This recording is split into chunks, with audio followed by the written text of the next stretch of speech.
জান্নাতবাসীদের বয়স হবে 30 থেকে 33। তারা কোনোদিন বৃদ্ধা হবে না, সব সময় যুবক থাকবে। তাদের মুখে দাড়ি থাকবে না, তাদের কোনোদিন পেশাব পায়খানা হবে না, তারা কোনোদিন অসুস্থ হবে না।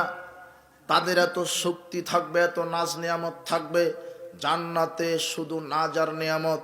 ইজারা আইতা সাম্মারা আইতা নাঈমা ওয়া মুলকান কাবীরা। যেদিকেই তাকাবে মানুষ সেদিকেই বিশাল বিশাল নিয়ামতপূর্ণ সাম্রাজ্য। জান্নাতে একটা বৃক্ষ আছে, তার শাখা স্বর্ণের, ডালপালা স্বর্ণের, তার কাণ্ড প্রকাণ্ড স্বর্ণের। এত বড় বৃক্ষ যে দ্রুতগামী ঘোড়া 100 বছর যদি ছুটতে থাকে তাহলে গাছের ছায়া পরিক্রম করতে পারবে না। জান্নাতে প্রবেশ করাবো, ইউরযাকুনা ফিহা বিগাইরি হিসাব। আর জান্নাতে তাদেরকে বেহিসাব রুজি দান করব।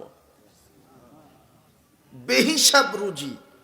জান্নাতে যে কত রুজি! জান্নাতে থাকবে মধুর ঝর্ণা, দুধের ঝর্ণা, সুমিষ্ট পানির ঝর্ণা, শরাবের ঝর্ণা, পাখির গোশ, আপেল কমলা বেদনা। পৃথিবীতে যা খাচ্ছেন এর চাইতে উন্নত মানের। যা চাইবেন তাই জান্নাতে পাবেন। আল্লাহ সুবহানাহু ওয়া তাআলা বলছেন, আমি বান্দার জন্য এত নেয়ামতপূর্ণ জান্নাত সৃষ্টি করেছি যেটা মানুষের চোখ কোনোদিন দেখেনি, অন্তর কোনোদিন পরিকল্পনা করেনি, কান কোনোদিন শুনেনি। আল্লাহ সুবহানাহু ওয়া তাআলা বলছেন, আমি বেহিসাব রুজি দিব।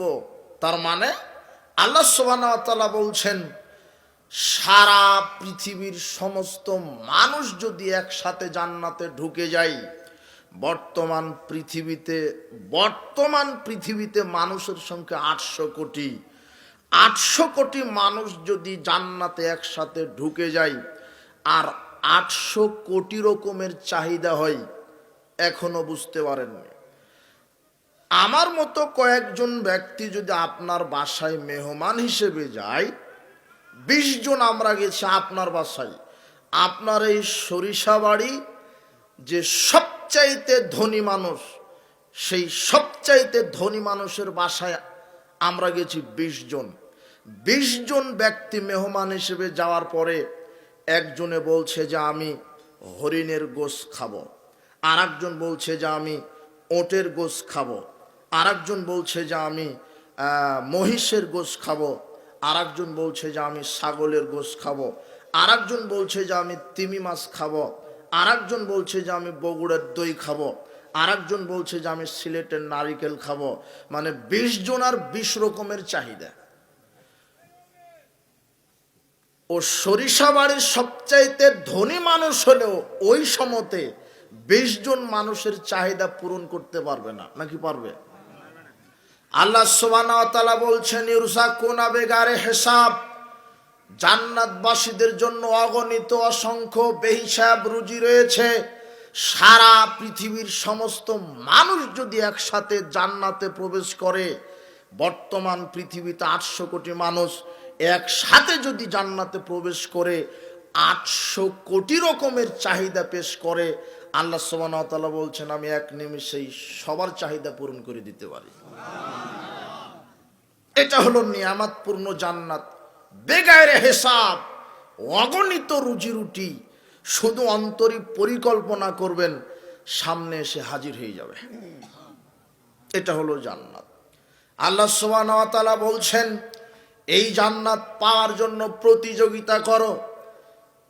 মৃত্যু সৃষ্টি করেছি, তারপরে মানুষকে জীবিত করেছি, তারপরে পৃথিবীতে প্রেরণ করেছি। এরপরে আমি দেখতে চাচ্ছি যে আমলের দিকে তোমরা কে কে উত্তম আমল করো, কে ভালো আমল করছো, এটা আমি দেখতে চাচ্ছি। আল্লাহ সুবহানাহু ওয়া তাআলা আপনাকে সৃষ্টি করে, আল্লাহর একটা উদ্দেশ্য আছে। আল্লাহ সুবহানাহু ওয়া তাআলা বলছেন, ওয়ামা খালাকতুল জিন্না ওয়াল ইনসা ইল্লা লিয়াবুদুন। আমি মানুষ আর জিন জাতিকে সৃষ্টি করেছি যাতে তারা আমার ইবাদত করবে। আমি আল্লাহ দেখতে চাচ্ছি যে কোন মানুষগুলি উত্তম আমল করার প্রতিযোগিতা করে।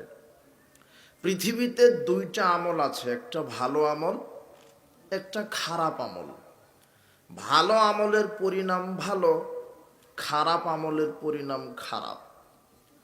আল্লাহ সুবহানাহু ওয়া তাআলা বলছেন, ওয়াফি যালিকা ফালইয়াতানাফাসিল মুতানাফিসুন, তোমাদের প্রতিযোগিতা করা উচিত যারা জান্নাতি মানুষ, যারা সলেহ মানুষ, যারা সৎ বান্দা বান্দি, এদেরকে দেখে তোমরাও প্রতিযোগিতা করো জান্নাতে যাওয়ার জন্য। আল্লাহ সুবহানাহু ওয়া তাআলা বলছেন, ওয়াসারিউ ইলা মাগফিরাতিম মির রাব্বিকুম ওয়া জান্নাতিন আরদুহাস সামাওয়াতু ওয়াল আরদ।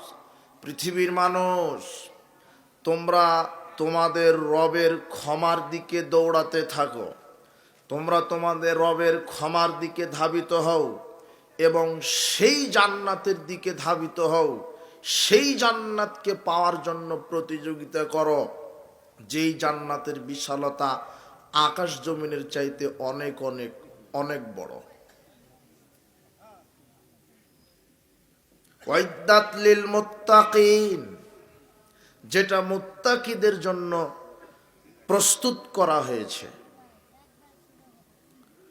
আল্লাহ সুবহানাহু ওয়া তাআলা বলছেন, মানুষের ফলাফল দুটো, এক জান্নাত আর একটা জাহান্নাম। মানুষের কর্ম দুটা, একটা ভালো একটা মন্দ। আপনার কর্ম যদি মন্দ হয়, ফলস্বরূপ বিচারের মাঠে পাবেন জাহান্নাম। আর আপনার ফল যদি ভালো হয়, আপনার কর্ম যদি ভালো হয়, তাহলে ফলস্বরূপ আপনি পাবেন জান্নাত। দুটা কর্ম, দুটা পুরস্কার। আমল ভালো, প্রতিদান ভালো; আমল খারাপ, প্রতিদান খারাপ। তো আপনি এই দুনিয়াতে এসে আপনি ভালো কর্ম করছেন না খারাপ কর্ম করছেন? আল্লাহ সুবহানাহু ওয়া তাআলা বলছেন, মান আমিলা সাইয়্যাতান ফালা ইউজজা ইল্লা মিসলাহা, যদি কেউ খারাপ আমল করে অনুরূপ ফল পাবে। ওয়ামান আমিলা সালিহাম মিন যাকারিন আও উনসা ওয়া হুয়া মুমিনুন, আর যদি কোনো ব্যক্তি নারী হোক পুরুষ হোক ঈমান নিয়ে যদি সৎ আমল করে, ফাউলাইকা ইয়াদখুলুনাল জান্নাহ, আমি আল্লাহ তাদেরকে, জান্নাতে কত বালাখানা আছে। আল্লাহ সুবহানাহু ওয়া তাআলা বলছেন, কর্ম ভালো হবে যার, নেয়ামতপূর্ণ জান্নাত তার; কর্ম খারাপ যার, শাস্তি ভোগ করার জন্য জাহান্নাম তার।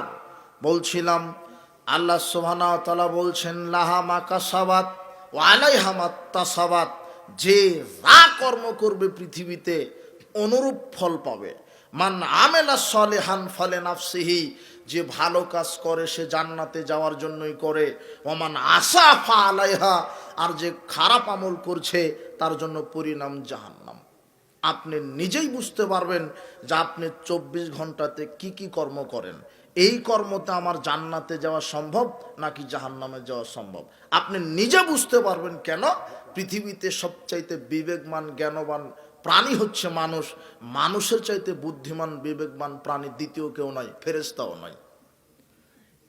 সবচাইতে দামি সৃষ্টি আল্লাহর মানুষ। আর একজন মুমিনের যত মূল্য, সারা পৃথিবী আকাশ জমিন হাজার কোটি ফেরেশতার যত মূল্য মর্যাদা, একজন মুমিনের তার চাইতে হাজার লক্ষ কোটি গুণ বেশি মর্যাদা। আপনার বিবেক আছে, বুদ্ধি আছে, আপনি সারা জীবন সারা দিন 24 ঘন্টা কি আমল করলেন এটা নিজেই বুঝতে পারবেন। আপনাকে এবারে দেখাই, কর্ম যদি খারাপ হয় জাহান্নামে যেতে হবে।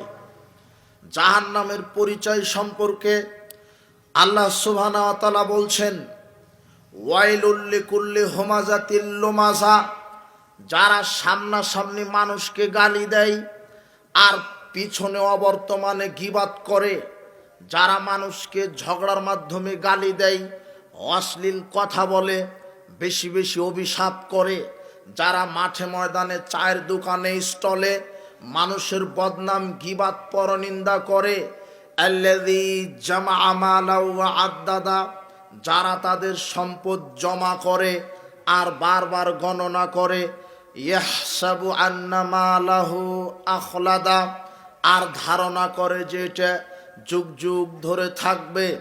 যারা মানুষকে গালি দেয়, মানুষকে অভিশাপ করে, যারা গীবাত করে, যারা পরনিন্দা করে, যারা কৃপণ অর্থ সম্পদ জমা করে, ফকির মিসকিন ইয়াতীম মসজিদ মাদ্রাসা দান করে না, আল্লাহর রাস্তায় খরচ করে না, আল্লাহ সুবহানাহু ওয়া তাআলা বলছেন লা ইউমবাদান্না ফিল হুতামা, সব কিছু হোতামায় যাবে।